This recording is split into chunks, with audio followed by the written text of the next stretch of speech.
Halo teman-teman semua, kembali lagi sama aku, Kak Dinda. Jadi hari ini kita akan belajar bahasa Indonesia. Nah, terus untuk pelajaran hari ini kita akan belajar tentang teks formulir. Oke, kita mulai. Nah, sebelum belajar ada baiknya kita berdoa dulu sebelum mulai. Nah, berdoa menurut kepercayaan masing-masing dimulai.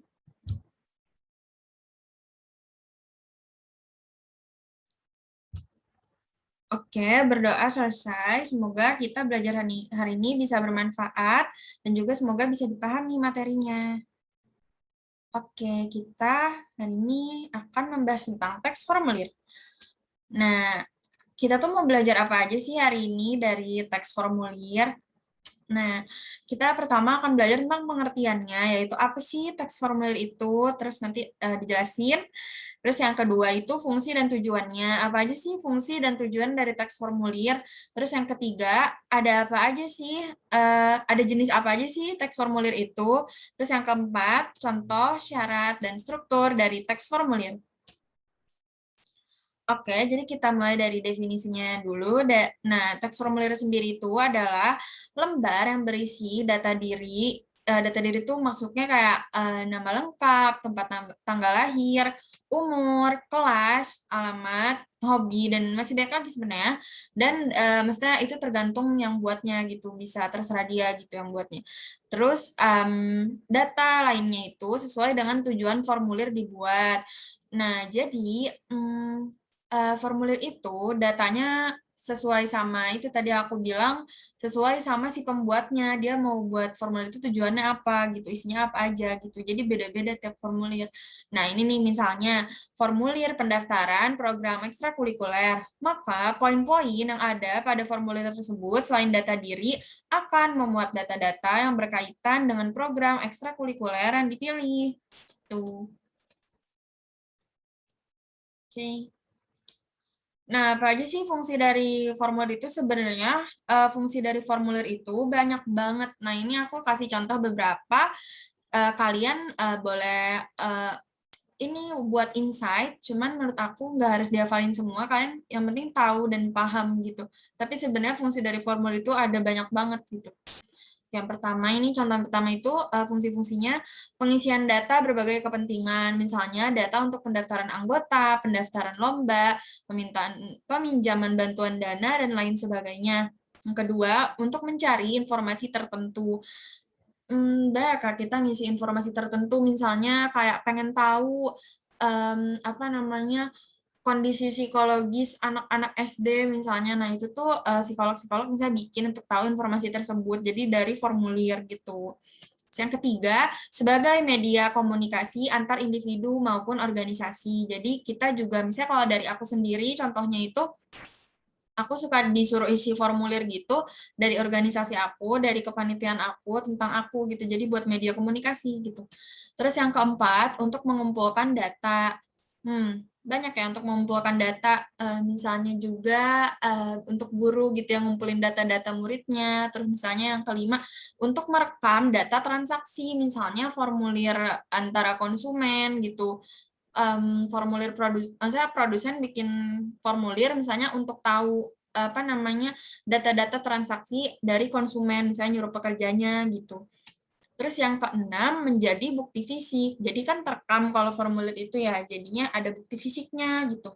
Terus yang ketujuh sebagai alat untuk evaluasi. Ini juga bisa dijadiin fungsi dari formulir. Jadi kayak misalnya Hmm, misalnya seseorang atau organisasi pengen evaluasi. Nah, kalau dari aku sendiri, temen aku juga pernah buat kayak dia pengen evaluasi diri, terus ada kayak formulir gitu, nanya kayak kekurangan dia apa. Terus kalau misalnya dari organisasi mungkin juga bisa sih. Kayak misalnya kita pengen tahu apa sih kekurangan organisasi ini menurut kamu gitu misalnya. Jadi ada formulirnya gitu. Jadi buat evaluasi juga bisa gitu. Terus, kita masuk ke tujuan dari formulir. Apa aja sih tujuannya dibentuk formulir itu? Nah, kalau dari kurikulum anak kelas 6 SD, itu aku lihat ada dua. Yang pertama, untuk meminta dilakukannya tindakan, misalnya formulir untuk daftar ekskul. Nah, ini kan kayak kita pengen daftar kan, sebelum daftar kita sebelum daftar kita isi formulir dulu gitu. Nah, terus formulir untuk nasabah yang ingin mengirimkan uang ke nasabah lainnya gitu. Kan kita mau melakukan tindakan, nah sebelum itu kita isi formulir dulu gitu. Terus yang kedua, untuk mencatat kejadian atau tindakan yang terjadi, misalnya formulir pencatatan konsumen. Misal gini, jadi misalnya produsen pengen, tadi yang udah aku jelasin di awal sih, jadi apa namanya, konsumen ada yang beli barang si penjual misalnya, terus kita pengen catet gitu, yang beli itu konsumennya siapa, data-datanya apa konsumennya, oh dia namanya ini, nomor teleponnya ini, alamatnya ini, nanti biar pas proses pendistribusian gampang, jadi ada formulirnya gitu. Sebenarnya formulir ini menurut aku contohnya banyak banget, bisa kalian lihat misalnya kalau kalian belanja online misalnya, itu kan kalian isi ya data-datanya gitu kan dari aplikasinya Shopee gitu, atau ibu kalian misalnya gitu. Gitu. Jadi sangat berguna formulir ini untuk pelengkapan data gitu-gitu banyak. Terus jenis-jenis dari teks formulir dan fungsinya ini juga banyak banget ya. Yang pertama ini ada formulir pendaftaran. Nah, formulir pendaftaran ini berfungsi untuk mengisi biodata yang bertujuan untuk mengikuti suatu kegiatan. Jadi kita ingin daftar ke suatu organisasi atau ekskul atau kepanitiaan, itu ada formulir pendaftarannya dulu gitu. Jadi nanti ketuanya tahu kita, nama kita siapa, rumahnya di mana, nomor teleponnya, kalau misalnya ngilang-ngilang dihubungin lewat mana gitu. Terus yang kedua, wesel pos ini berfungsi untuk mengirim uang kepada seseorang, maksudnya dari orang ke orang atau dari orang ke keluarga gitu. Terus yang ketiga, kartu anggota ini berfungsi untuk mengetahui seseorang telah menjadi anggota dari suatu organisasi atau kelompok. Yang keempat, kartu pos berfungsi untuk menulis dan mengirimkan surat tanpa amplop. Kartu pos sendiri adalah selembar kertas karton tipis berbentuk persegi panjang. Nah, yang kelima, daftar riwayat hidup berfungsi untuk menjabarkan identitas dan pengalaman kepada pihak lain. Saya kayak orang pengen tahu kita daftar riwayat hidupnya gimana gitu. Misalnya juga bisa juga dibuat ini ya, itu apa sih, biografi gitu misalnya. Ya, ini perlu sih daftar riwayat hidup. Nah, terus yang keenam, selip menabung berfungsi sebagai rincian penyetoran atau arsip untuk bank. Nah, ini ada contoh-contohnya. Yang ini kan ada formulir pendaftaran. Terus habis itu ini formulir penilaian, misalnya guru pengen nilai muridnya, misalnya nih ada formulir penilaiannya gitu, guys. Terus ini ada formulir pengiriman uang. Tadi itu namanya apa? Aku lupa. Wesel pos, mengirimkan uang. Ya, jadi mengirimkan uang juga bisa. Tapi ini kayaknya yang bank ya. Iya, yang bank. Iya, jadi bisa juga kalau pengiriman bank, saya kan kalian mikirnya mungkin transfer ya. Cuman kadang kalau misalnya pengennya uangnya dikirimnya offline gitu, misalnya diantar pakai pos itu juga bisa, namanya wesel pos tadi kan. Terus juga kadang juga kita kalau misalnya nggak bisa transfer pakai bank itu karena apa namanya, uangnya terlalu banyak gitu kan, ada batasnya gitu gitu. Terus formulir daftar riwayat hidup ini tadi udah dijelasin ya, jadi kayak tentang nama lengkapnya, terus ini NIK tuh dia kuliah ya, maksudnya kayak nomor induk NIK nomor induk kewarganegaraan deh ini, KTP, terus tempat tanggal lahir, jenis kelamin, agamanya apa, pengen tahu kan, ini semuanya jadi untuk kita tahu si seseorang itu gitu, jadi formulir ini penting gitu. Nah ini ya, oh ini yang tadi ini bank ya, yang ini bank. Terus kalau yang ini tuh wesel pos, jadi kita bisa kirim uang, maksudnya nanti uangnya dalam bentuk cash gitu, kayak ada fisiknya uang gitu, bukan di dalam bank. Oke. Ya, wesel pos adalah layanan pengiriman dan penerimaan uang yang memberikan solusi terhadap kecepatan, ketepatan, dan keamanan kiriman uang, baik untuk domestik atau nasional maupun luar negeri atau internasional gitu. Jadi formulir itu jenisnya banyak banget gitu. Nah, kita masuk ke struktur teks formulir. Apa aja sih struktur dari teks formulir? Yang pertama ini ada pimpinan atau heading, berisi nama lembaga, nama lembaganya, alamatnya dan nomor telepon si lembaga itu. Menurut aku ini penting sih, kayak biar kita tahu siapa yang buat formulir itu gitu. Terus yang kedua, instruction atau instruksi. Ini sebenarnya pelajaran bahasa Indonesia tapi ada bahasa Inggrisnya gitu ya guys. Berisi informasi tentang cara mengisi formulir dengan benar dan benar. Kok dengan benar dan benar? Ini kayak tipe guys. Tentang cara mengisi formulir dengan benar dan tepat gitu kali ya maksudnya. Yang ketiga ini body atau isi ya. Isinya ini berisi tentang informasi yang harus diisi secara lengkap seperti nama lengkap, alamat rumah, tempat dan tanggal lahir, jenis kelamin, pendidikan dan lain sebagainya. Juga bisa ini sih. Sebentar. Kita lanjut ke 4 dulu. Closing atau tutup. Penutupnya berisi tempat dan tanggal pengisian formulir serta nama lengkap dan tanda tangan. Ini beda ya nama lengkap kalau yang di body ini kan nama lengkap tertulis gitu. Kalau nama lengkap dan tanda tangan tuh misalnya kayak yang di sini kalau di closingnya ini misalnya tanda tangan pengirimnya di sini gitu kita tulis lagi namanya gitu guys. Nah, terus sama yang di body ini juga isi tergantung sama sih yang buat teks formulirnya itu dia tujuannya apa nanti isinya bisa beda-beda tiap teks formulir gitu. Itu ada di body nanti tujuannya itu. Oke, nah ini contohnya ya. Jadi ini kan tadi kita belajar struktur, terus coba kita aplikasikan di sini. Tadi pertamanya itu kan ada pimpinan atau heading berisi nama lembaga, alamat, dan nomor telepon ini kan. Ini ada identitas yang buat formulirnya juga gitu. Terus yang kedua, instruksi atau instruction berisi informasi tentang cara mengisi formulir dengan benar dan tepat gitu. Model A ini enggak ada sih ya. Kadang sebenarnya aku kayak agak ini sih. Jadi ini struktur teks formulir ini ada beberapa yang di contoh yang di modul itu dia enggak ada. Jadi aku coba cari-cari lagi gitu. Nah, kita coba cari di yang berikut sebelumnya ya. Jadi ada beberapa yang emang enggak sesuai gitu sama struktur yang diajarkan gitu. Coba ya kita lihat. Kalau nggak salah tadi ada di halaman. Oh wait, tidak ada.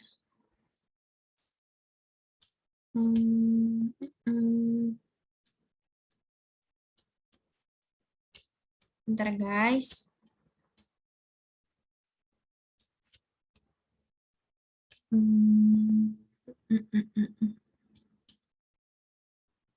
Harusnya tuh ada instruksi gitu, misalnya tanda tangan lah di bawah ini gitu, gitu guys.